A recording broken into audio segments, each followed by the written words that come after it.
On his first day at a nearly all-white high school, where outsiders are spotted before the first bell, a new black student steps into class. He spots the only empty desk by the window, its surface worn from years of use. Before he can reach it, bullies in letterman jackets block his path, shove the chair aside, and smirk for their audience. They have no idea his father is a Mafia boss. To them, he's quiet, alone, and easy to intimidate. But what starts as a simple act of classroom bullying is about to spiral into something far more dangerous. Before we go any further, comment where in the world you are watching from and make sure to subscribe, because tomorrow's story is one you don't want to miss.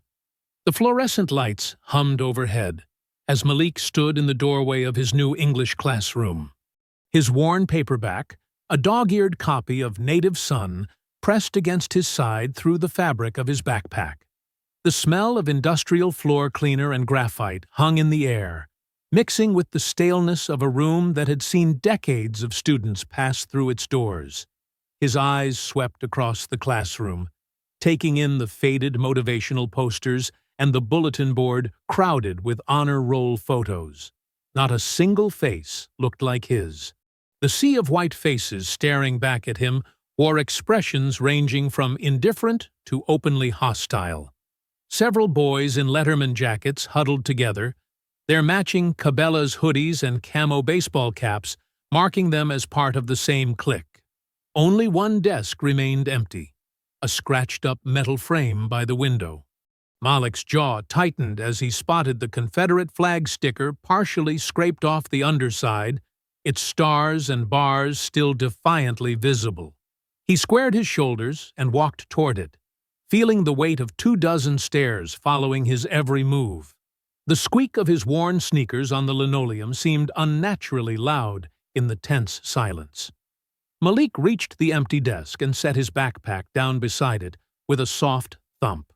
Before he could pull out the chair, a pristine white Nike Air Max swooped up and planted itself firmly on the seat's edge. Kenny Mays, his letterman jacket stretched across broad shoulders built from years of quarterback training, smirked up at Malik. "Go sit on the floor," he drawled, lounging back as if the classroom was his personal kingdom. His foot pressed harder against the chair, the clean white rubber sole a stark contrast against the scuffed metal. Behind Kenny, Cole Benton's sharp laugh cut through the air. The sheriff's son had his father's cold eyes and cruel mouth, both now twisted with obvious pleasure at the confrontation. Two more football players joined in the laughter, their matching jackets creating a wall of red and white fabric. Kenny's shoe suddenly pushed forward, the rubber sole grinding against Malik's thigh. The move was deliberate, a clear challenge that made Malik's muscles tense. He could feel the familiar pre-fight energy coursing through his veins, the same electricity he knew from countless sparring matches in the church basement gym. "This is a public school," Malik said, his voice low but firm. "I'll sit where I want." Kenny's smirk widened, showing too many teeth. "Not that one," he replied, voice dripping with false politeness. "It's reserved." "Yeah," Cole chimed in, his words sharp as broken glass. "For people who actually belong here. Not some charity case they dragged in to meet their quota." The classroom fell silent. Even the usual whispers and rustling of papers stopped. At her desk, Ms. Avery froze mid-roll call, her red pen hovering above the attendance sheet as uncertainty flickered across her face.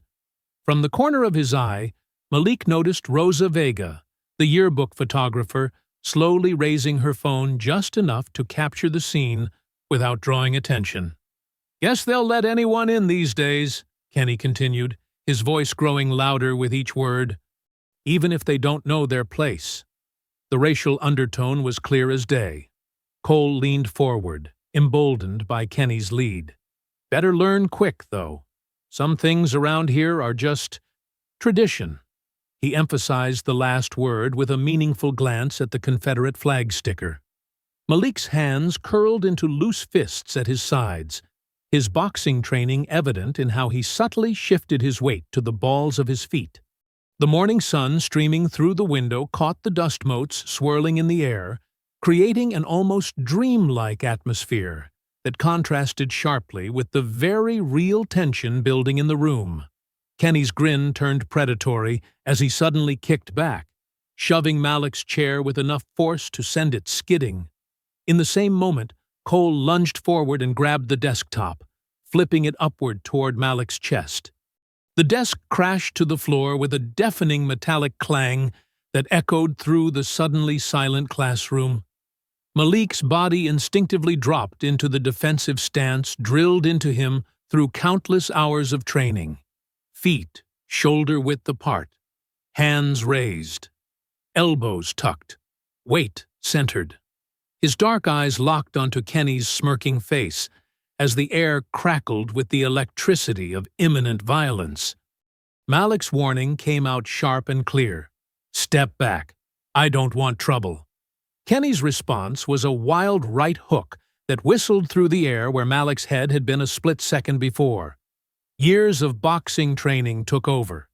Malik slipped the punch and drove his shoulder hard into Kenny's ribcage. The impact sent the quarterback stumbling backward, crashing into an empty desk with a metallic scrape against the floor. Before Malik could reset his stance, thick arms wrapped around him from behind. Cole's breath was hot against his neck as the sheriff's son tried to lock him in place. But Malik had drilled this exact scenario countless times in the church basement. He dropped his weight, twisted his hips, and hooked his foot behind Cole's leg. The throw was smooth. Cole's feet left the ground as Malik used the bigger boy's momentum to flip him over his hip.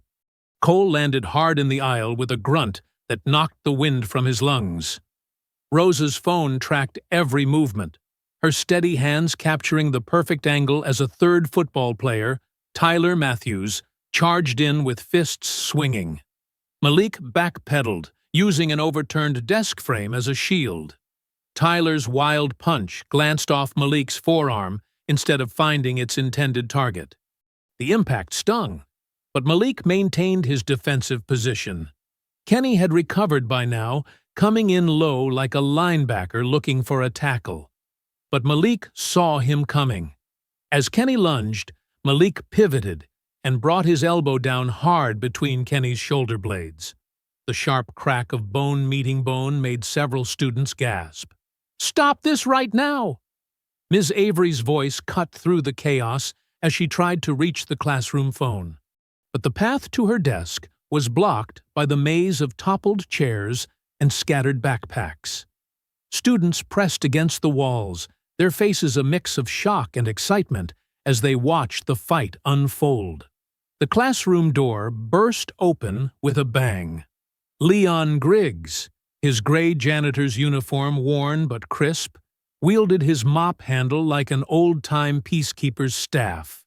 Despite his age, his movements were decisive as he used the wooden pole to create space between the fighters.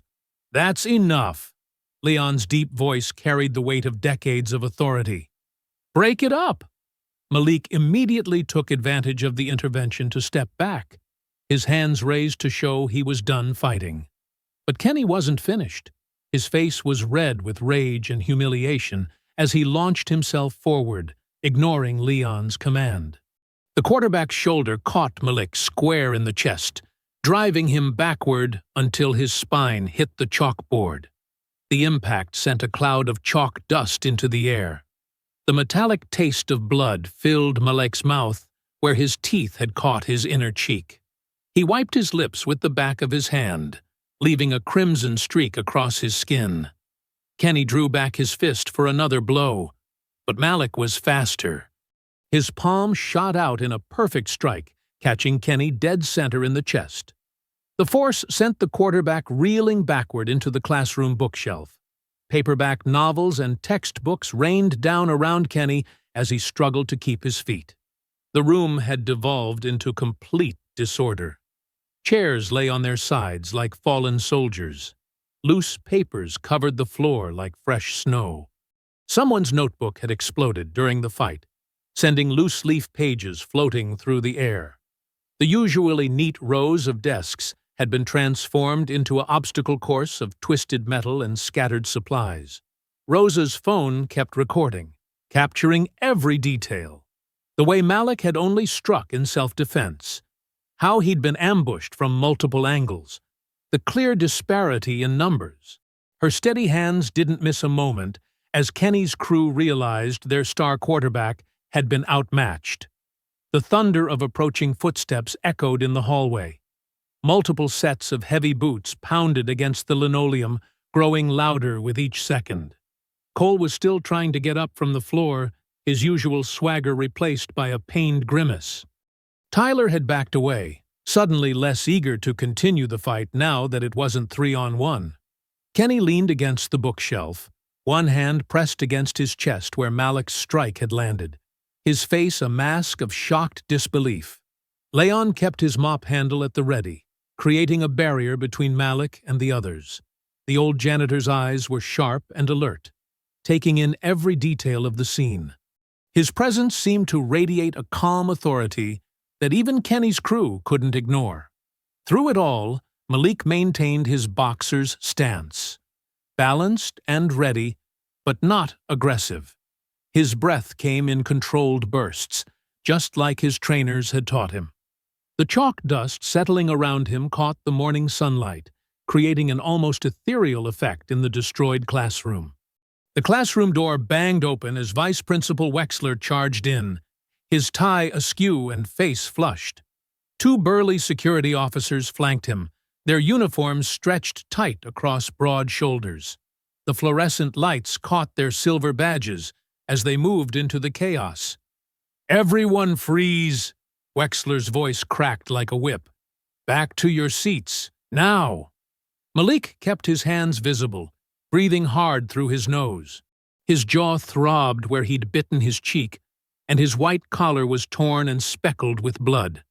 Across the room, Kenny struggled to his feet, still holding his ribs where Malik's shoulder had connected. His trademark smirk had vanished, replaced by a venomous glare. "Mr. Carter, Mr. Mays, opposite corners," one of the officers ordered, moving between them. "The rest of you, clean up this mess and sit down." Students scrambled to right overturned desks and gather scattered papers. The tension in the room remained electric as Kenny's football teammates helped him into a chair. Cole was still moving stiffly from his fall, his usual swagger replaced by a pronounced limp. "What happened here?" Wexler demanded, his eyes sweeping the destruction. Before anyone could answer, Ms. Avery stepped forward. "Sir, Kenny and Cole prevented Malik from sitting at an open desk. They provoked—" "I want to hear from the students involved." Wexler cut her off. "Carter, Mays, nurse's office, then my office. The rest of you stay put until statements are taken." Rosa tucked her phone away, her fingers already flying across the screen as she uploaded the video. She caught Malik's eye and gave a subtle nod. He understood. She had captured everything. The walk to the nurse's office was tense, with security keeping Malik and Kenny separated. The nurse, Mrs. Chen, clucked her tongue as she examined them. She dabbed antiseptic on Malik's split lip and checked Kenny's ribs for bruising, noting everything in her medical log with careful precision. "Nothing broken," she announced finally. "But there'll be some impressive bruises tomorrow." Malik sat in one of the hard plastic chairs outside Wexler's office, listening to the muffled voices inside.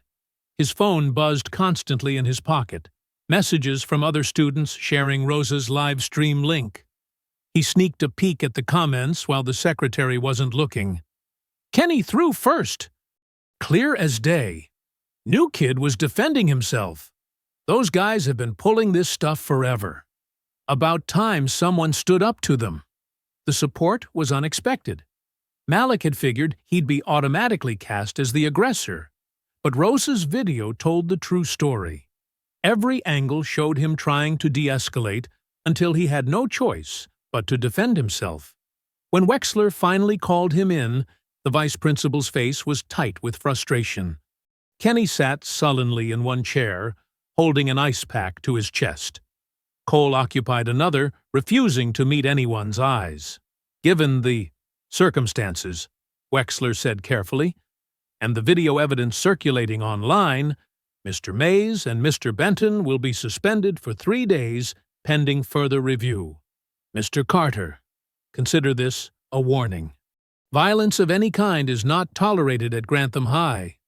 Malik wanted to argue that he hadn't started anything, but he kept quiet. He recognized a partial victory when he saw one. As he left the office, Ms. Avery was waiting in the hallway. She pressed a blank incident report form into his hands. "Fill this out while everything's fresh in your mind," she said quietly. "Be detailed. I saw what happened, and I'll back your account completely." Malik nodded, grateful for her support. As he tucked the form into his backpack, Leon appeared beside him, mop in hand. The old janitor's eyes were kind but fierce. "I saw it all, son," he said in his deep, measured voice. "They picked the wrong kid today. Don't you worry about what comes next." The morning sun streamed through the front doors of Grantham High as Malik pushed them open. His mother's sensible sedan idled in the pickup lane, and he could see Darlene's worried face through the windshield. His victories felt fragile. Kenny's suspension, Rose's video, the support of Ms. Avery and Leon. But they were victories nonetheless. Students whispered and pointed as he walked past, some offering subtle nods of respect. His phone buzzed again with more notifications as Rose's video continued to spread through the town's social media. The truth was out there now, undeniable and raw. Every step toward his mother's car felt lighter than the last. He had refused to back down, refused to be bullied. And for now, at least, the system had been forced to acknowledge the truth. It wasn't justice exactly, but it was a start. Darlene's knuckles were white on the steering wheel as she drove Malik home. The late morning sun filtered through the trees lining their street, casting shifting shadows across the dashboard. "I understand why you fought back," she said, breaking the tense silence. "But you have to be careful. This isn't like your old school." Malik shifted in his seat, wincing as his jaw throbbed. "What was I supposed to do, Mom? Let them push me around?" She sighed, turning onto their street. "No, baby. You did what you had to do. I'm proud you stood your ground. She parked in their driveway and turned to face him. "We moved here for a fresh start. I don't want things getting complicated." Inside their small ranch house, Darlene wrapped ice in a dish towel while Malik sat at the kitchen table. The familiar scent of her signature pot roast filled the air. Comfort food for a hard day. "Hold this against your jaw," she instructed, handing him the makeshift ice pack. 20 minutes on, 20 off. His phone buzzed again, the 15th time in the last hour. Malik checked the screen, seeing another message from Rosa with a screenshot of her video's view count. It had passed 5,000. "People are sharing it everywhere," he told his mother. "Most of them are on my side." Darlene spooned pot roast onto their plates, adding extra carrots to Malik's portion. "That's good, but don't let it go to your head. Eat your dinner while it's hot." They ate in companionable silence, the only sound the gentle clink of forks against plates and the steady hum of the window air conditioner. Malik's phone continued its irregular symphony of notification sounds. After dinner, Malik sprawled on the living room couch with his geometry homework, though he couldn't focus on the problems. His social media feeds were exploding with support. Fellow students sharing Rosa's video and calling out Kenny's crew for their behavior. The local news flickered on the TV at 9, and Malik's stomach dropped as he saw grainy footage of the fight. But something was wrong. The video started mid-brawl, showing only Malik throwing punches at Kenny and Cole. The crucial first moments were missing. "Mom," he called out, "look at this." Darlene hurried in from the kitchen, drying her hands on a towel. They watched in horror as Sheriff Roy Benton appeared on screen, his badge gleaming under the studio lights. "What we're seeing here is gang-style aggression," Benton declared, his folksy drawl carrying an edge of threat. "This kind of violence has no place in our schools. Rest assured, we're investigating all angles." "That's not what happened," Malik protested. "They cut out the beginning." Darlene sank onto the couch beside him, her face tight with worry. "I know, baby. I know." The next morning, Darlene's phone rang just as she was pouring their coffee. Malik watched her face darken as she listened to Vice Principal Wexler's voice on the other end. 10 days? She repeated incredulously. "Based on what evidence?" She listened for a moment longer. "We'll see about that, Mr. Wexler. Expect to hear from our lawyer." She hadn't even hung up when Malik's phone lit up with Ms. Avery's number. "Malik," his teacher's voice was rushed and quiet. "They took my phone. All my photos and messages from yesterday. The principal called me in this morning, told me to stay out of it or—" She paused. "Just be careful, okay? This isn't right. But they're playing hardball." After the call ended, Malik watched his mother pace the kitchen, muttering under her breath. Finally, she stopped and squared her shoulders. "Stay here," she ordered. "Do your homework. I need to make a call." Malik listened to her footsteps heading down the hallway to her bedroom. He heard the creak of her closet door, followed by the sound of boxes being moved. Through the thin walls, he could make out the beeps of a phone being turned on. An old one, by the sound of its startup tone. Darlene's voice drifted through the wall, tight with tension, as she waited for someone to answer. The silence stretched until finally a deep voice rumbled from the phone's speaker, too muffled for Malik to make out the words. His mother's response was clear and sharp. "It's about your son." The black sedan glided down the quiet street like a shark through dark water, its engine barely more than a whisper. Under the yellow glow of streetlights, the car's pristine surface reflected the modest houses of their neighborhood. It pulled to a stop in front of Malik's home with practiced precision.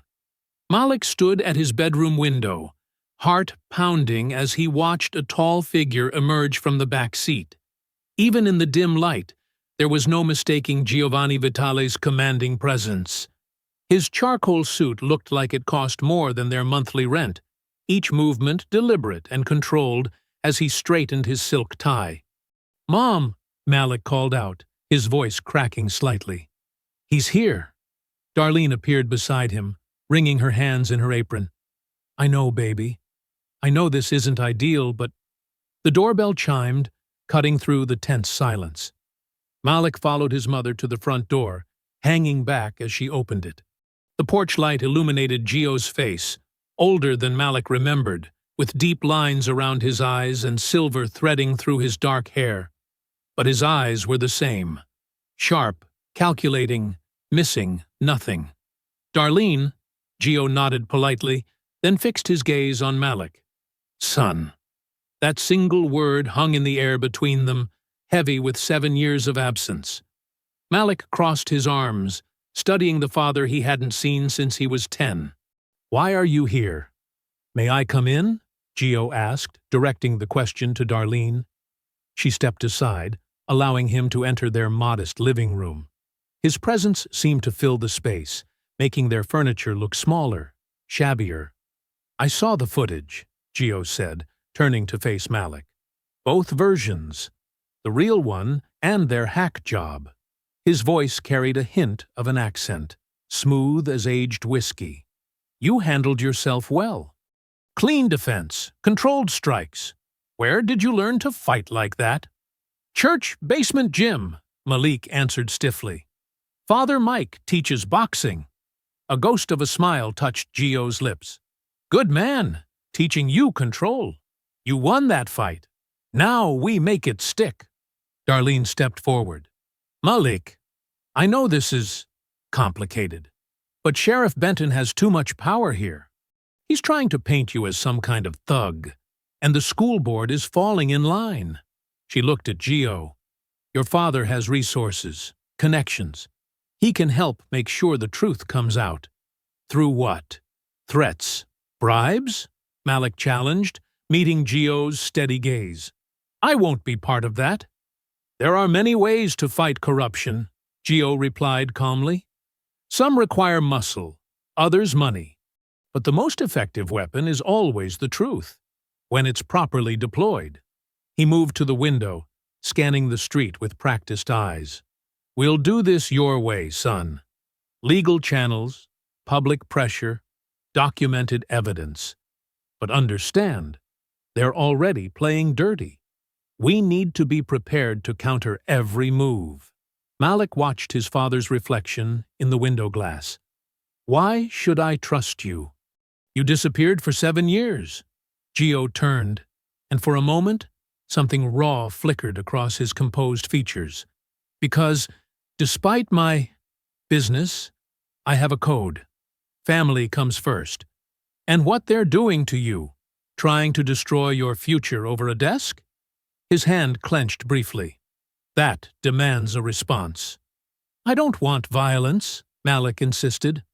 "No violence," Gio agreed, "but they need to learn that actions have consequences. Legal, public consequences that can't be brushed under the rug." Darlene touched Malik's shoulder. "Baby, it's late. You should try to get some sleep. We can figure out the details tomorrow." Malik looked between his parents, his mother's worried face, his father's dangerous stillness. The contrast was stark. Darlene in her simple house dress and apron, Gio in his $1,000 suit. Yet both wore the same expression of fierce protection. "Fine," Malik said finally. "But we do this right. No shortcuts, no threats. I want the truth to come out. All of it. The truth will be your shield," Gio promised. "And their noose." As Malik headed down the hallway to his room, he heard his parents speaking in low voices. He paused at his door, looking back. Gio stood at the living room window, his silhouette sharp against the glass. His father's stillness reminded Malik of the moments before a boxing match. That dangerous calm before explosive action. Through the partially open door, he watched Gio scan the darkness outside with the practiced eyes of a predator, one hand resting lightly on the window frame. In the glass reflection, Malik could see his father's expression, cold, focused, promising silent retribution to anyone who would dare harm his son. The morning sun streamed through the kitchen windows as Malik spread his notebooks across the breakfast table.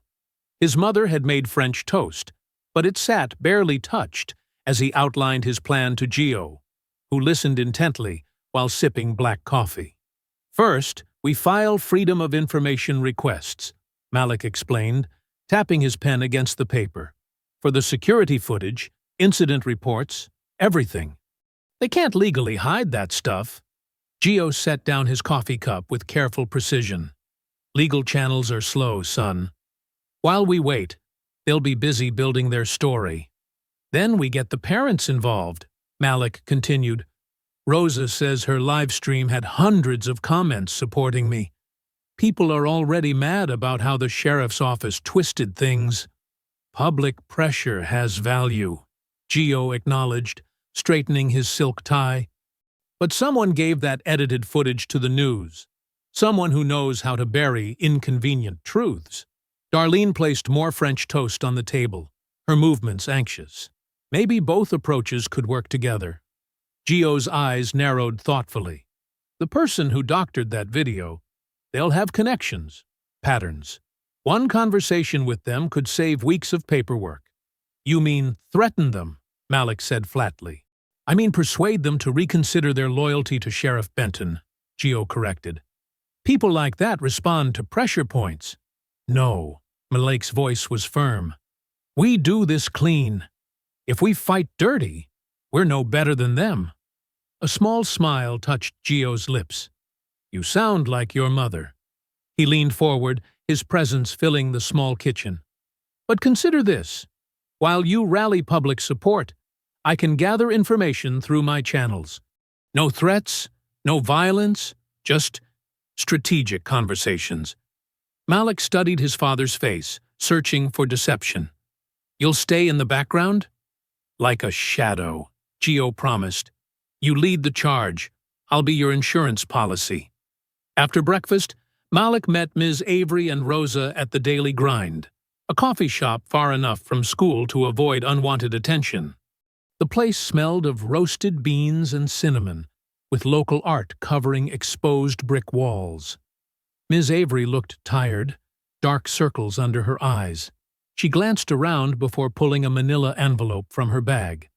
I probably shouldn't be showing you these, she said quietly, but you need to know what you're up against. Rosa leaned in as Malik opened the envelope. Inside were printed emails between Superintendent Hayes, Principal Wexler, and someone named Caleb Halford. Malik's eyes widened as he read. They're talking about using incidents to push for charter conversion, Ms. Avery explained. Halford's a developer. He's been buying up property around town. Look at this. Rosa pointed to one email. Security concerns could fast-track the process. They were waiting for something like this to happen. Malik's hands tightened on the papers. They planned this? Maybe not specifically, Ms. Avery said, but they were ready to use whatever happened. The bell above the shop door chimed. Leon Griggs shuffled in, his janitor's keys jingling softly at his hip. He ordered a coffee, then made his way to their table with deliberate casualness. Thought I might find you here, he said quietly, settling into an empty chair. His aged eyes held decades of witnessed injustice. There's something you should know about those security cameras. Malik leaned forward. What about them? Sheriff's deputies come by sometimes, before games or rallies. They check the angles, adjust things. Leon's weathered hands wrapped around his coffee cup. Always seemed odd to me. So I started keeping track of when they'd visit, and what happened after.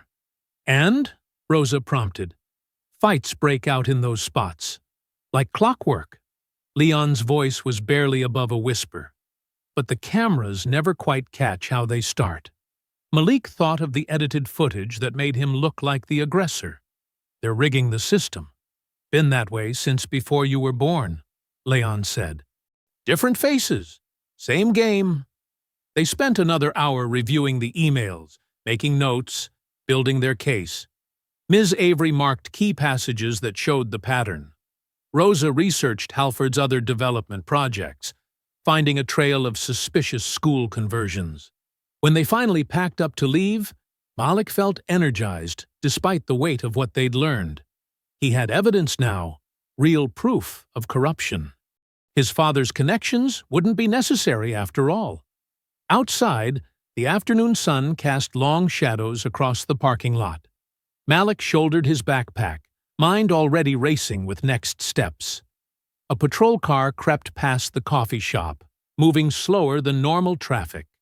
Through the tinted window, Malik could feel the deputy's eyes following his every movement, but he kept walking, head high.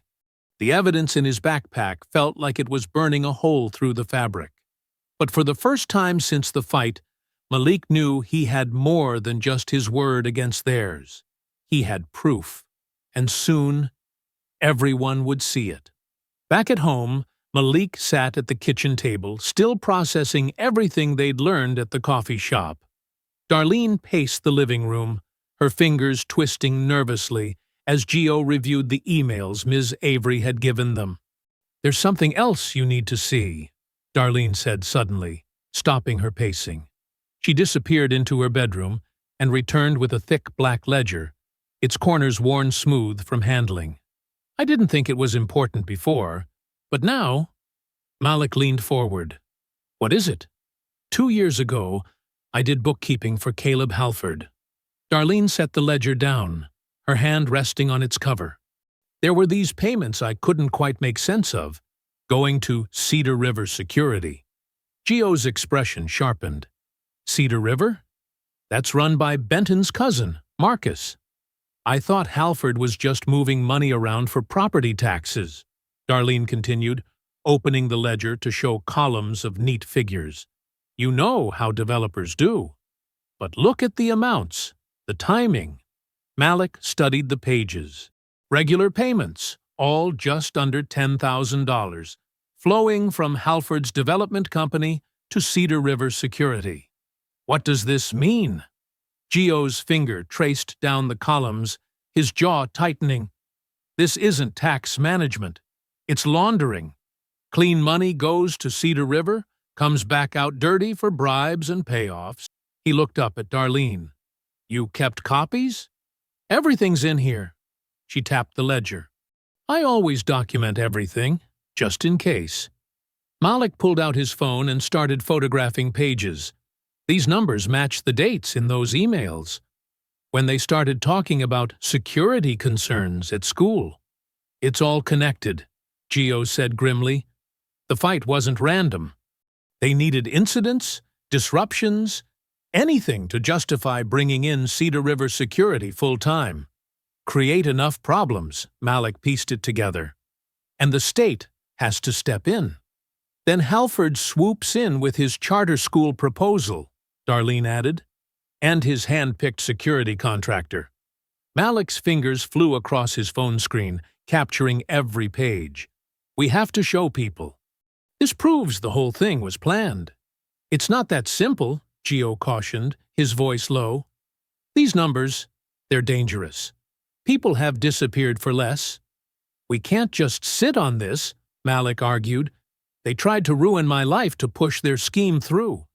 Darlene touched his shoulder. Your father's right. We need to be careful how we use this. The sheriff, the superintendent, Halford, they're all connected, Gio explained. This ledger threatens millions in contracts, years of kickbacks. They won't just roll over. Malik stood up, frustration evident in every movement. So what? We let them get away with it? Let them keep targeting kids like me? No, Gio said firmly. We use it smart. Build our case. Find more proof. Make it so big they can't bury it. I kept these records because something felt wrong, Darlene said, but I never imagined it went this deep. The ledger lay open between them, its pages filled with evidence of corruption that reached from their kitchen table all the way to the highest offices in town. Malik thought about Kenny, Cole, and their staged confrontation, pawns in a bigger game they probably didn't even understand. If we go public, Gio warned, we need ironclad proof. Not just numbers, but… The crunch of tires on gravel cut through the night air. Through the kitchen window, headlights swept across the yard, illuminating the side of a patrol car. Malik's heart jumped as he recognized the distinctive shape of a campaign hat in the driver's seat. Sheriff Benton, Darlene whispered, her face pale. Heavy boots stepped onto gravel. The beam of a flashlight played across their front windows. Each step of the sheriff's measured stride toward their porch echoed like a countdown. Gio moved with fluid efficiency, gathering the ledger and sliding it into his suit jacket. Malik quickly deleted the photos from his phone's main gallery, backing them up to a private cloud folder instead. Darlene straightened the kitchen, making it look like any normal family evening. The porch boards creaked under the sheriff's weight. His shadow fell across their welcome mat, dark and imposing. They could see his silhouette through the frosted glass of their front door, hand raised to knock. Sheriff Benton's knock echoed through the house. When Darlene opened the door, he filled the frame, 2 deputies flanking him on the porch. "Evening, Ms. Carter." Benton's smile didn't reach his eyes. "Got some business with your boy." "What business?"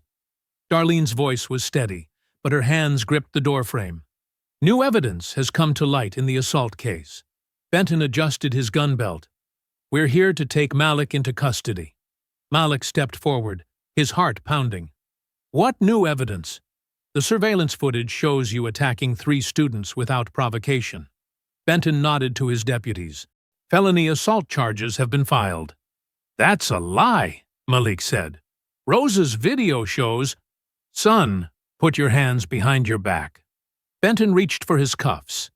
Gio moved from the shadows, his presence filling the room. "I'd like to see this warrant." Benton's eyes narrowed slightly. "And you are?" Giovanni Vitale, Malik's father. Gio's voice was calm but carried weight. I assume you have proper documentation? One deputy produced papers. Gio read them carefully while Benton watched, tension crackling between them. The warrant was legitimate, if suspicious in its timing. Malik, Gio said quietly, cooperate for now. Our lawyer will meet us at the station. Darlene's face crumpled as the deputies cuffed her son.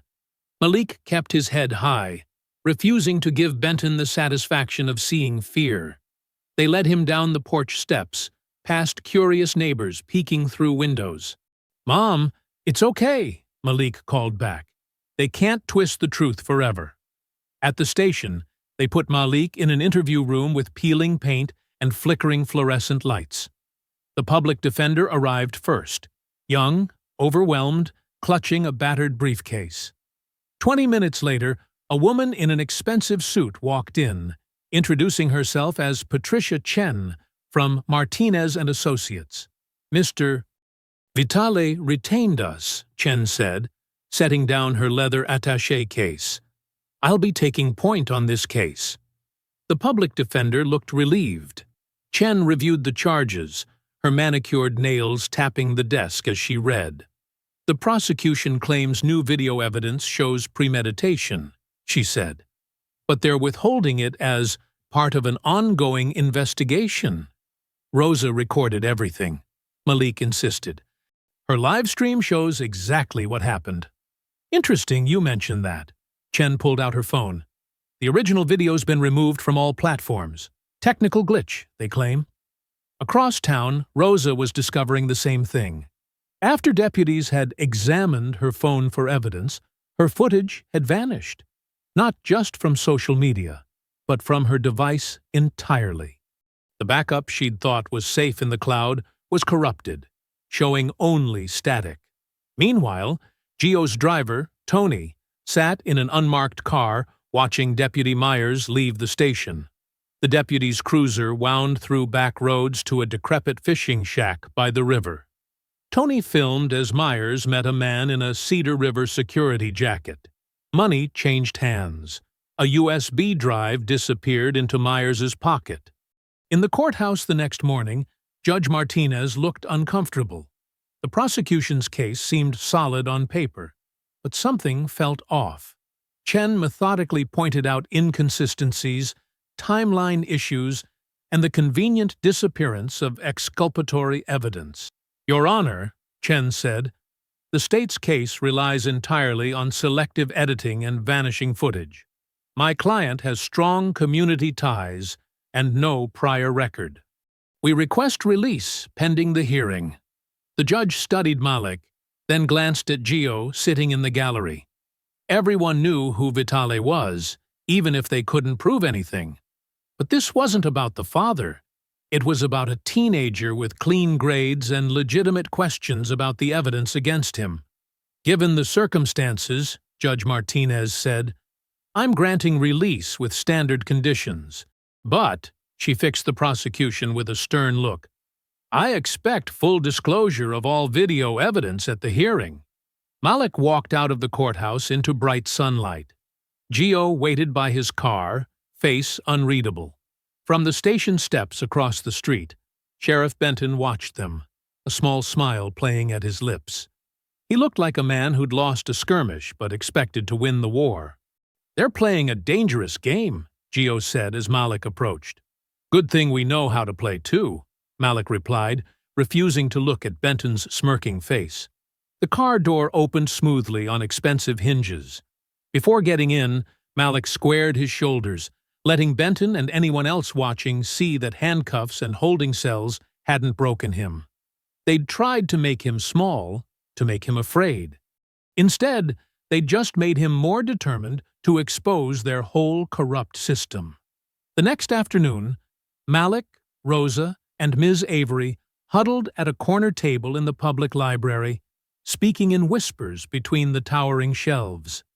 Ms. Avery's hands trembled slightly as she wrapped them around her paper coffee cup. They called at 3 a.m, she said, her voice tight. Said they knew where I lived. where my mother lived in Florida. Said teachers who can't keep quiet end up without jobs, or worse. Rosa leaned forward, her dark eyes flashing with anger. We need to report this. To who? Malik asked. The sheriff's department? Ms. Avery shook her head. I filed a complaint online with the state police, but honestly, I'm scared. She pulled out her phone, showing them a string of text messages from blocked numbers. Each one was more threatening than the last. You could stay with us, Malik offered. My mom wouldn't mind. I appreciate that, but I can't let them drive me from my home. Ms. Avery straightened her shoulders. We need to focus on getting the truth out. I've been documenting everything. A commotion near the front desk interrupted them. The librarian was answering her phone, her face growing pale. What? When? She turned toward their table. Ms. Avery. Your house, there's a fire. They raced outside. Smoke was visible rising above the trees just a few blocks away. Ms. Avery's legs gave out. Malik and Rosa caught her arms, helping her into Rosa's old Honda. They sped through the quiet streets, Rosa taking corners too fast. When they arrived, flames were already shooting through Ms. Avery's roof. She stumbled from the car in her sensible flats, watching helplessly as firefighters battled the blaze. The heat was intense even from across the street, and the acrid smell of burning plastic filled the air. Everything, she whispered. All my lesson plans, my mother's photos, my cat. Her voice broke. A firefighter approached, leading a soot-covered orange tabby. Found this little guy hiding in the basement window well. Ms. Avery clutched her cat, tears cutting tracks through the ash that had settled on her face. Neighbors gathered on their porches, murmuring and pointing. Some brought blankets, offered spare rooms. Malik called his mother. Within minutes, Darlene's car pulled up. She took one look at Ms. Avery standing barefoot in the street with her smoke-smelling cat and said, You're staying with us. No arguments. Back at their house, while Ms. Avery showered and borrowed clean clothes, Malik and Darlene went to check the ledgers. Darlene opened her bedroom closet, reached behind a row of hanging clothes, and froze. They're gone. Her voice was hollow. She pushed hangers aside frantically. The whole box is gone. Malik's stomach clenched. Without those ledgers, they had no proof of the payments between Halford and Cedar River Security. No evidence of the corruption. But Darlene's fear transformed into a small, fierce smile. She went to her dresser, opened her jewelry box, and removed a false bottom. From the hidden compartment, she pulled out a tiny thumb drive. I didn't trust paper, she said. Not after working for Halford. I photographed every page the day after I quit 3 years ago. High-resolution shots of every transaction, every note in the margins. Malik took the drive, turning it over in his hands. It was smaller than his thumb, but it held enough evidence to expose years of kickbacks and fraud. He slipped it into his pocket, patting it to make sure it was secure. Moving to the window, he peered through a gap in the curtains. A dark sedan was parked halfway down the block, its engine running. The streetlight gleamed dully off its tinted windows. Behind him, he could hear Ms. Avery talking softly to her cat in the guest room, Darlene making up the bed with fresh sheets. Normal sounds that felt surreal against the weight of the thumb drive in his pocket and the watchful presence of the car outside. The fire had been a message. The stolen ledgers were a warning. But somehow, their enemies had underestimated Darlene's foresight and Ms. Avery's determination. They thought they were dealing with a troublemaking student, a nosy teacher, and a single mom. Instead, they'd created a team that grew more dangerous with each attack. Rosa texted, Fire marshal saying electrical fault. BS. You okay? Malik typed back, Safe. Ms. A with us. Got evidence they tried to steal. Call you tomorrow. He watched the idling car, memorizing its shape and position. Whatever came next, they had to move carefully. One wrong step, and it wouldn't just be a house fire or stolen papers. But they had the truth now, safely digitized and hidden. All they needed was the right moment to use it. The cat wandered over, rubbing against his legs. From the street, the flash of brake lights suggested the watching car was finally leaving. Malik let the curtain fall back into place, feeling the hard edges of the thumb drive press against his leg through his pocket. Their evidence was safe, even if they weren't. In the kitchen, Darlene was making tea, the familiar routine a thin cover for her tension. Ms. Avery sat at the table, her wet hair wrapped in a towel, looking small in borrowed clothes, but her eyes were steel when she looked up at Malik. "They think they can scare us into silence," she said quietly. "They have no idea who they're dealing with." Rosa burst through the front door early the next morning, her backpack stuffed with papers and her laptop balanced precariously on top. Her dark hair was messy from the wind, and she hadn't even bothered with her usual camera gear. "You won't believe what I found," she said, spreading documents across the kitchen table. "Messages." Avery's cat watched from the windowsill as Rosa arranged property records, zoning maps, and printed emails in neat rows. Malik leaned over the papers, still nursing his first cup of coffee. "What are we looking at?" "Property transfers." Rosa pointed to highlighted sections. "Look at the dates. Halford's company has been quietly buying up land around the school for months. But this is the big one." She tapped a document dated just 2 weeks ago. "He's got an option to purchase the athletic fields. All of them. Football stadium, baseball diamond, track, everything."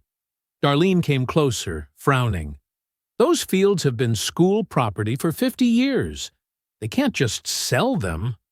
"They can if the school goes into state receivership," Ms. Avery said quietly.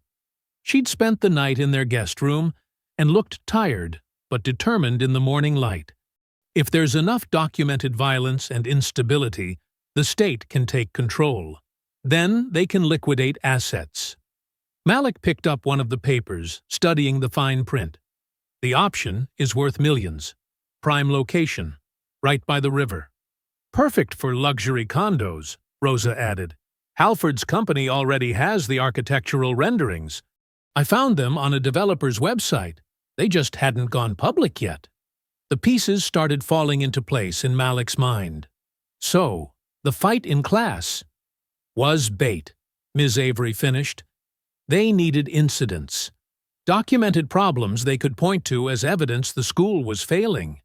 The edited video, the arrest, even the fire. Malik's hands clenched.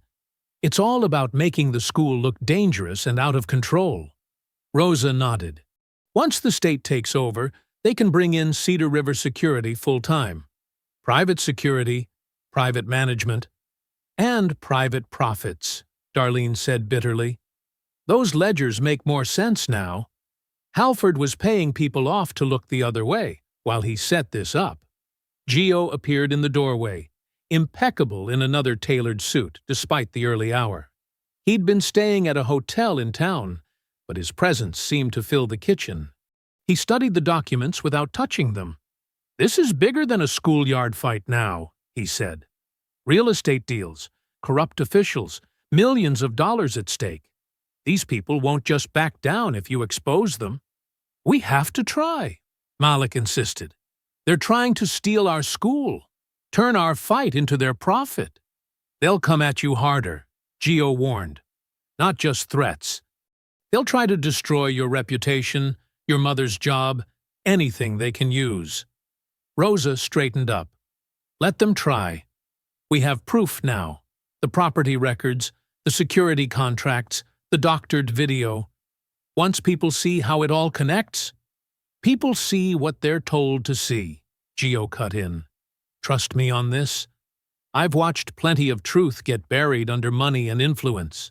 "So, we just let them win?" Malik demanded. "Let them use me, use all of us, to steal what belongs to everyone?" Ms. Avery spoke up from where she sat, cradling her coffee. There are still good people in this town. Parents who care about their kids' education. Teachers who believe in doing what's right. And students who know how to make things go viral, Rosa added with a fierce grin. Malik studied the documents again, seeing beyond the legal language to what they really meant. The calculated cruelty, the cold manipulation of people's lives for profit. His jaw still ached from the fight, and he could smell traces of smoke in Ms. Avery's borrowed clothes. "The truth is worth it," he said finally, meeting his father's eyes, "even if it's dangerous.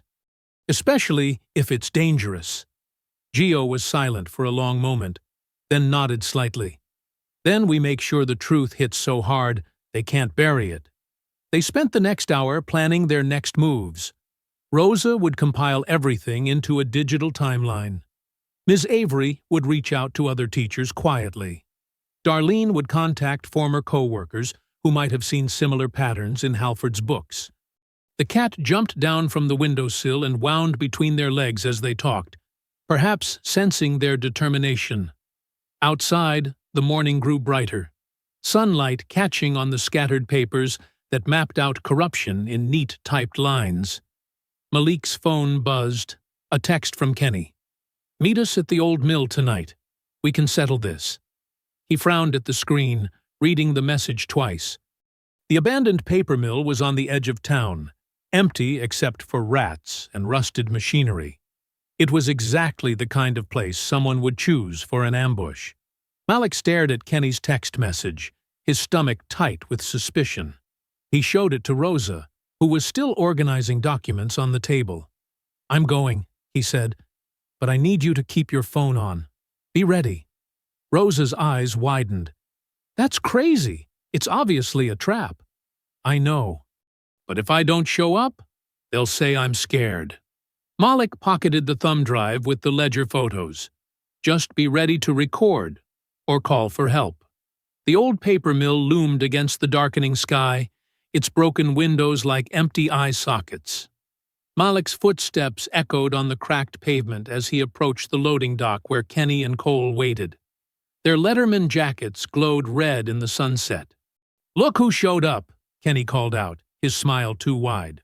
Cole lounged against a rusty rail, trying to look casual. Malik stayed by the corner, keeping space between them. His boxing training screamed danger. Their body language was wrong, too relaxed for guys who'd been humiliated in class. "What do you want?" Malik asked, scanning the shadows behind them. "To talk," Kenny said, spreading his hands. "Maybe we got off on the wrong foot." "Yeah," Cole added. "All this drama over a stupid desk? Let's work something out." Malik's muscles tensed as they tried to circle closer. He shifted his weight, keeping both in view. "There's nothing to work out. You attacked me, got caught, and now you're trying to cover it up." Kenny's fake smile vanished. "You think you're so smart, don't you? Coming here with your fancy clothes and your attitude. Running to Daddy when things get tough," Cole sneered. "Like you didn't run to yours?" Malik shot back. "At least my father doesn't hide behind a badge while—" A scrape of boots on metal cut him off. Dark shapes emerged from the mill's shadowy doorways. Large men in leather vests, with patches showing crossed axes. Iron Guard patches.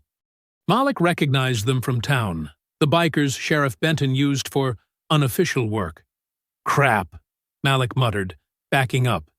He counted 5 men, all built like brick walls. Kenny's smirk turned ugly. "Not so tough now, huh?" The first biker lunged. Malik ducked the grab, driving an elbow into ribs. His boxing training took over. Slip, strike, move. He caught another with a hard right to the jaw, but there were too many. A massive arm locked around his throat from behind. Malik drove his heel down, broke free, but took a crushing blow to his ribs. He staggered, gasping. 2 more grabbed his arms. Pain exploded in his shoulder as they wrenched it back. A fist like a hammer smashed into his stomach. Another cracked across his jaw.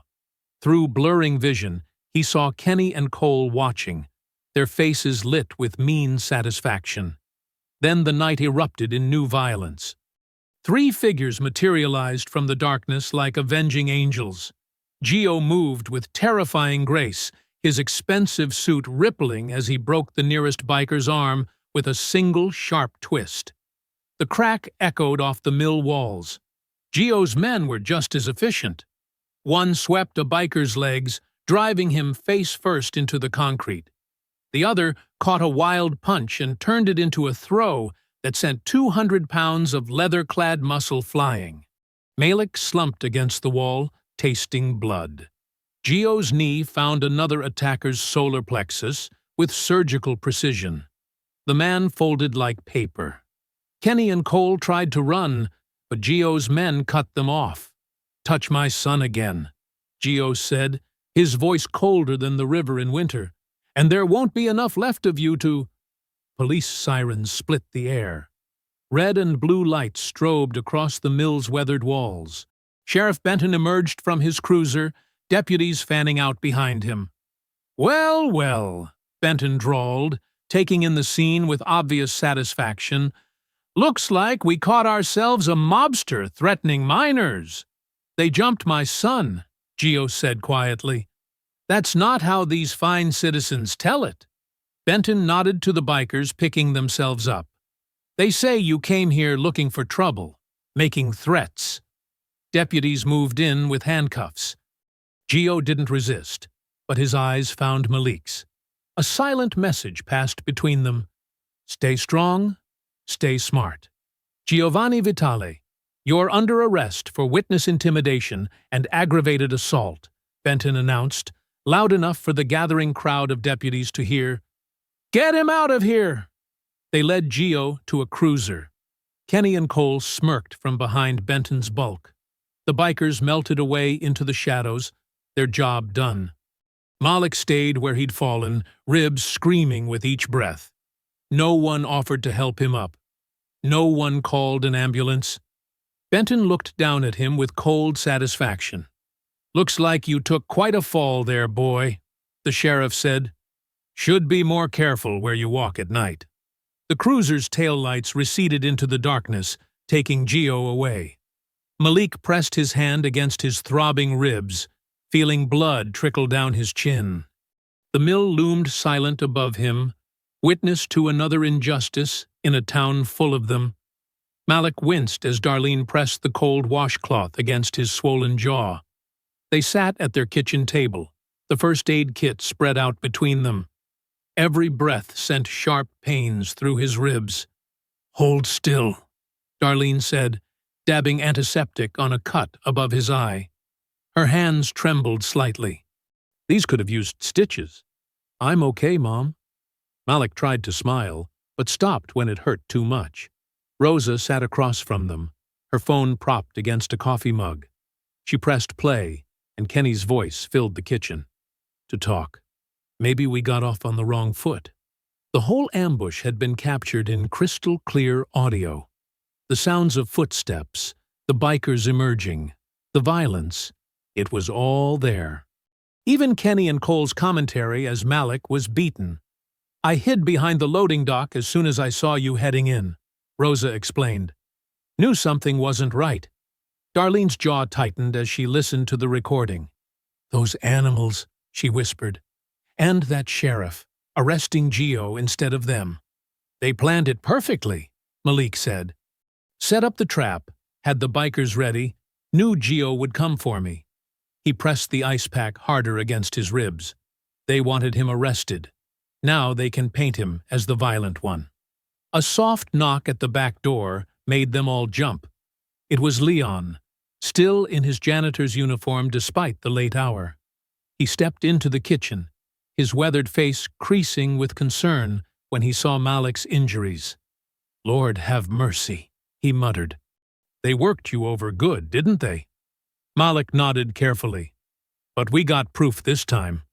Rosa recorded everything." "That's good." Leon reached into his pocket. "But I got something better." Metal clinked as he set an ancient key ring on the table. Dozens of keys, large and small, hung from the main loop. "What are those for?" Rosa asked. Every door in Grantham High. Been carrying them 30 years. Leon's eyes held a fierce light. Including the records room, the one they think is locked tight. Malik leaned forward despite his aching body. What's in there? Everything, Leon said simply. Security footage going back 5 years. Incident reports, financial records. He tapped one key that looked older than the others. They don't know I kept copies when they switched to electronic locks. Too cheap to change the old mechanisms. The truth, Malik said softly. It's all just sitting there. Waiting for someone brave enough to show it, Leon agreed. Someone who won't back down, no matter how hard they hit him. Rosa was already typing on her phone. The school board meeting is next week. They always live stream it for parents who can't attend. She looked up, eyes bright. But I've got access to the AV setup. We could show everything. The unedited fight footage, the mill recording, whatever we find in those records. In front of the whole town, Malik said, with their cameras running. Darlene touched his bruised hand. Baby, are you sure? These people, they've shown what they're willing to do. That's exactly why we have to do it, Malik replied. They think they can beat us into staying quiet. But Mom, you taught me better than that. Leon nodded slowly. Your daddy's way would be to hit back harder. But sometimes the truth hits hardest of all. We'll need help, Rosa said. Ms. Avery, your mom's ledger photos. Everything we can get. Malik's phone buzzed. A message from an unknown number. Your father says to be careful, it read. He can help if you need it. Malik typed back quickly. We're doing it our way. Then he looked at the others gathered around his kitchen table. First, we need to see what's in that records room. Tomorrow night, Leon said. I'll leave the side door unlocked during basketball practice. Security's always watching the gym then. Rosa held up her phone. I'll set up the live stream channel now. They'll never be able to take it down fast enough once it starts. Darlene squeezed Malik's hand. I'll get those ledger photos ready. And baby? She touched his bruised face gently. I'm proud of you. For fighting smart, instead of just fighting. Malik looked at the key ring glinting under the kitchen lights. Each key was a door, and behind those doors lay the truth about Grantham High. About Kenny. About Benton. About all of it. They'd tried to bury that truth under threats and violence, but they'd made a mistake. They'd thought Malik would break like others had before him. Instead, each blow had only made him more determined. Now he had proof, allies, and a plan. Let's get to work, he said, reaching for the keys. The gymnasium buzzed with nervous energy as parents and students filled the bleachers. Basketball championship banners hung overhead, their gold letters catching the fluorescent lights. The folding chairs on the floor were packed, forcing latecomers to stand along the walls. Security guards, not Benton's usual crew, watched from the doorways. Malik sat in the front row of the bleachers, his bruises still visible but fading to yellow-green. Rosa crouched behind her laptop at the AV station, running final checks on the video feeds. 3 cameras were positioned to catch every angle of the proceedings, and her live stream setup was already pulling in viewers.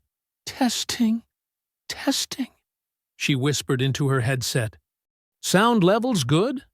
She gave Malik a thumbs up when he nodded. Ms. Avery sat 2 rows back, a manila envelope clutched in her hands. Her house still smelled of smoke, but she'd worn her best blazer tonight. The emails inside that envelope traced a web of corruption from Wexler's office straight to Halford's development company. You remember what to do if they try to cut the power? Malik asked Rosa. She patted her backup battery pack. Got 3 hours of juice right here. Plus, my phone's hotspot is ready if they kill the Wi-Fi. She grinned. They can't stop the signal. Leon moved through the crowd like a shadow, nodding to former students who'd shown up after hearing rumors something big was coming. His key ring was tucked safely in his pocket. They wouldn't need it anymore. Everything they'd found in the records room was copied and ready. Darlene touched Malik's shoulder. "Just got a text from Gio's lawyer," she whispered. "He made his call. The investigator's on his way." Malik remembered visiting his father in jail yesterday. Through the glass partition, Gio had looked perfectly composed despite his orange jumpsuit. "Sometimes," he'd said, "you don't need muscle to win. You just need the right audience." The crowd's murmur dropped as Superintendent Hayes walked in, her heels clicking on the hardwood. She took her place at the center of the board table, flanked by other members in their business suits. They looked like executives about to announce layoffs, not educators discussing children's futures. Principal Wexler hurried to whisper something in Hayes's ear. She frowned, then tapped the microphone. "Due to technical difficulties, we'll be conducting tonight's meeting without the usual video stream." Rosa's fingers flew across her keyboard. "Too late," she muttered. "We're already live. 200 viewers and climbing." Malik felt the flash drive in his pocket, heavy with truth. The unedited security footage showed everything. Kenny's crew planning the original attack, Benton's deputies adjusting cameras, the systematic harassment of other students who'd been targeted before him. Each file was time-stamped and backed up in triplicate. "Remember, Mrs." Avery had told him that morning, "Speak clearly and stick to facts. Don't let them rattle you." A police cruiser's lights flashed through the high windows. Not a local car, state plates. Darlene squeezed Malik's hand. "That's our backup arriving." The board members shuffled papers, preparing to begin. Hayes lifted her gavel, but before she could bring it down, the gym's side door opened. Sheriff Benton strode in, his badge catching the light. He scanned the crowd until he found Malik, then smiled coldly. Malik stood, his heart steady despite everything. The flash drive felt warm in his palm as he walked toward the podium. Every step echoed in the sudden quiet. He passed Kenny's parents, who wouldn't meet his eyes, past Cole's empty seat. The quarterback was still hiding after the mill incident, past the local newspaper reporter who'd printed Benton's lies without question. Rosa's voice came through his earpiece. "Live stream hitting 500 viewers. Whole town's watching." He reached the podium and placed the flash drive beside the microphone. Behind him, he heard Ms. Avery opening her envelope, Darlene unfolding the ledger photos, Leon shifting forward in his seat. They were ready. The gymnasium fell silent as Hayes prepared to begin the meeting. Malik's fingers rested on the flash drive, one small piece of plastic that would change everything. Through the windows, he could see more state vehicles arriving, their lights painting the parking lot in red and blue. The truth was no longer trapped in locked rooms or buried in doctored footage. It was here, in this gym, ready to break free. They'd tried to teach Malik his place, tried to make him accept their lies. Instead, he'd learned a different lesson. Sometimes justice just needs a spotlight. Hayes raised her gavel one final time. Malik stepped up to the microphone. Hayes's gavel struck the wooden block, but Malik was already speaking. "Before we begin tonight's agenda, I have evidence of systematic corruption in our school system." His voice carried through the microphone, clear and steady. The projector hummed to life, casting a bright rectangle on the wall behind the board members. The unedited security footage began to play, showing Kenny and Cole approaching Malik's desk that first day. Unlike the cropped version Benton had released, this showed everything. The Confederate flag sticker, Kenny's first shove, Cole flipping the desk. The sound of Malik's backpack hitting the floor echoed through the gym's speakers. Gasps rippled through the crowd as the violence unfolded. Parents covered their mouths watching Kenny throw the first punch, seeing how Malik defended himself against 3 attackers. Ms. Avery's calls for help were clear on the audio. The full context changed everything. "This is the real footage," Malik said. "Not the edited version Sheriff Benton gave to the news." He clicked to the next file. And here's why it was changed. Email headers flashed across the screen. Messages between Superintendent Hayes, Principal Wexler, and Caleb Halford detailed their plan. Words like incidents, security concerns, and state intervention jumped out in highlighted yellow. They needed the school to look dangerous, Malik continued, his voice growing stronger. Because Mr. Halford here had already arranged to buy our athletic fields once the state took control. He nodded to Darlene, who stood and held up enlarged photos of the ledger pages. These are records of payments from Cedar River Security to various officials, laundered through shell companies. The gymnasium erupted in angry murmurs. Hayes banged her gavel repeatedly. "This is out of order! Security! Shut down that projector!" The double doors burst open. Sheriff Benton strode in with Halford and several deputies. "This meeting is now a crime scene," Benton announced. "Everyone stay seated while we secure potential evidence." But the crowd was already on their feet, shouting questions. Parents pressed forward, phones recording everything. Rosa's fingers flew across her keyboard, making sure every second streamed live to the thousands now watching online. Suddenly, 3 men in leather vests pushed through the crowd, Iron Guard members playing their part in Benton's scheme. They charged toward the stage where Malik stood. The first one reached for the laptop. Malik grabbed a fire extinguisher from the wall and pulled the pin. White chemical powder blasted into the biker's face, creating a choking cloud. The man stumbled backward, crashing into his partners. Leon appeared like a ghost in the chaos, his mop handle spinning with the skill of decades. He caught one guard in the stomach, another across the shoulders. Parents surged forward, forming a wall between the students and Benton's men. "The files are already uploaded," Rosa shouted over the noise. "You can't delete them anymore." Through the gym's windows, emergency lights painted the scene in strobing red and blue. State police vehicles squealed into the parking lot. Investigators in suits pushed through the doors, badges raised. "State Bureau of Investigation!" A senior agent's voice cut through the chaos. "Everyone freeze! This is now a state-level investigation." The Iron Guard members tried to slip away, but parents blocked the exits. Deputies looked uncertainly at Benton, who had gone pale. Halford was already backing toward a side door when 2 agents intercepted him.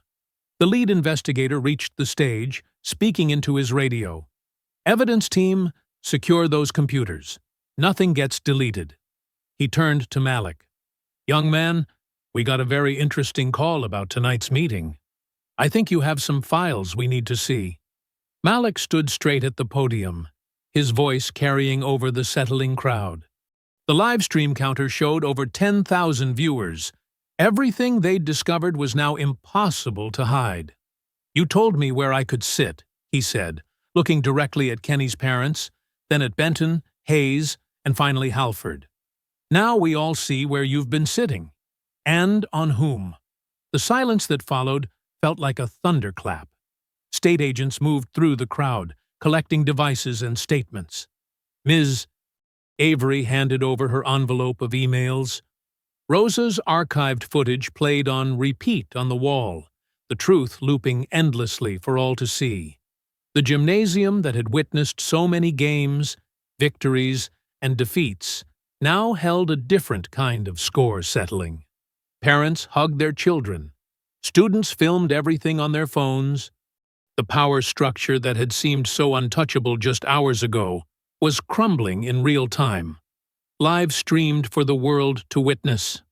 Through it all, Malik remained at the podium, watching justice unfold with quiet satisfaction. The flash drive that had started it all sat innocently beside the microphone, its small light blinking steadily like a beacon in the storm. The arrests started at dawn the next morning.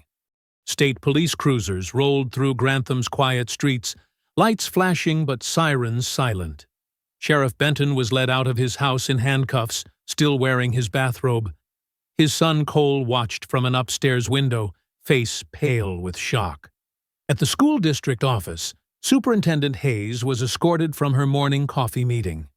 The charges echoed through the building: conspiracy, fraud, evidence tampering. Her perfectly maintained composure finally cracked as cameras caught her ducking into the back of an unmarked car. Principal Wexler didn't wait for them to come. He resigned by email at midnight, but state investigators found him at his sister's lake house by noon. The evidence was already overwhelming: emails, texts, and financial records painting a clear picture of corruption. Caleb Halford proved harder to find. He'd emptied his office and disappeared, but his private jet never left the regional airport. State police found him in the hangar, arguing with his pilot about weather delays. The developer's expensive suit couldn't hide his desperation as they read him his rights. Kenny Mays and his father showed up at an emergency school board meeting to appeal his expulsion. They left quickly when parents began sharing video clips of the mill ambush on their phones. Both Kenny and Cole's football scholarships were withdrawn within days. Ms. Avery returned to her classroom to a standing ovation from her students.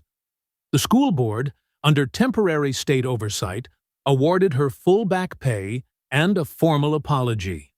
The insurance check for her burned house arrived with a note promising priority investigation of the arson. Malik watched it all unfold with a mix of satisfaction and exhaustion. His shoulders still ached from the mill fight, but he stood straighter now. Students who'd once avoided his gaze now smiled and nodded in the halls. Even the football team kept their distance, their former arrogance deflated by their leader's disgrace. Gio's release from jail came without fanfare. He emerged into the sunshine, straightened his tie, and met Malik for lunch at a small diner downtown. Their conversation was quiet, but meaningful. "I'm pulling back from certain operations," Gio said, stirring his coffee. "Legitimate business only from now on. Your mother was right. There are better ways to handle things." Malik nodded, understanding the weight of this change. "The truth worked," he said. "It did." Gio's smile was small but genuine. "You showed me something, son." The town held meetings in churches and community centers, addressing years of ignored problems. Leon spoke about patterns he'd witnessed over decades. Parents shared stories of their children's experiences. Rosa's video footage became a teaching tool for the district's new anti-bullying program. The old power structure's collapse revealed deeper roots of change. Cedar River Security's contracts were terminated. The athletic fields remained with the school. A new sheriff was appointed, promising transparency and community oversight. In the third-floor English classroom, the desk that had sparked everything sat empty for weeks. Students would glance at it during class, but no one claimed it as territory. The Confederate flag sticker was gone, replaced by fresh paint and possibility. When the new school year began, Malik arrived early on the first day. The hallways still held that floor wax smell, but something felt different, lighter. He walked into Ms. Avery's classroom and paused in the doorway, taking in the scene. New posters covered the walls, diverse authors, protest poets, voices of change. The honor roll board now showed faces of every color. Morning sunlight streamed through clean windows, making the room glow. Malik moved to the desk by the window, his steps unhurried. A small brass plate caught his eye, newly mounted on the desktop. The engraving was simple but powerful. "Open to all." He ran his fingers over the letters, feeling their permanence. Rosa came in, camera hanging around her neck as always. She chose a desk 2 spaces over, unpacking her notebook with a quiet smile. Other students filtered in, filling the room with casual chatter. No one stared or whispered when Malik sat down. Movement in the hallway drew his attention. Gio stood just outside the door, wearing one of his immaculate suits. Their eyes met briefly. His father gave a single, dignified nod. pride without possession, approval without control. Then he turned and walked away, footsteps fading into the school's morning bustle. Malik settled into his seat as Ms. Avery began taking attendance. The desk felt solid beneath his arms, no longer a symbol of division, but a simple place to learn. Through the window, he could see Grantham spreading out below the school hill, its streets and buildings bathed in new day's light. I hope you enjoyed that story. Please share it with your friends and subscribe so that you do not miss out on the next one. In the meantime, I have handpicked 2 stories for you that I think you will enjoy. Have a great day.